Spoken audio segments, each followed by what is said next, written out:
Since Easter will be here before you know it, it's time I finally restore this cast iron lamb cake mold. This was made by Griswold between 1930 and 1960, and I do believe this version was made closer to 1960. It's in really good shape, but still needs to go through the full restoration process to have it looking perfect again. And I've really procrastinated on this piece. I've had it for about 4 months or so because these are a bit of a pain in the ass. There's a lot of nooks and crannies to get into. So the game plan is we're gonna put one half in the one electrolysis tank and the other half in my second electrolysis tank. In the condition it's in, it should only need 24 hours. So here's piece number one. And here's the second half. And so I'll check back in 24 hours. All right, so that one day turned into 10 days because I've been really busy.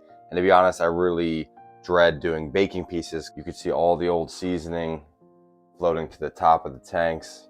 So I'm gonna pull one piece at a time, scrub it down with steel wool soap. Then you'll see me air drying it with my air compressor. That really does a great job getting in those tight little areas.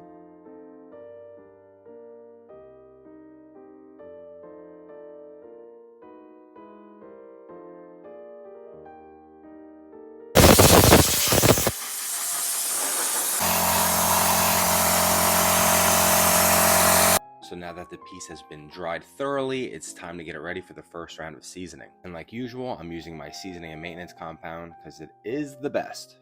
And as you can see here, a basting brush makes life much easier with these pieces. It allows you to really get the oil in those little nooks and crannies. And then I like to go over everything with my oil rag. And to make sure this doesn't come out sticky and tacky, I wipe off all of the excess oil with a rag. And using a Q-tip is key to make sure you can get in those little nooks and crannies.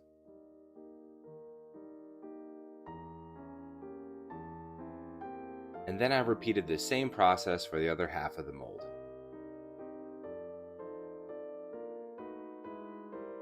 And then in the oven they went for 1 hour at 450 degrees. So after 3 rounds of seasoning, this lamb mold looks absolutely stunning.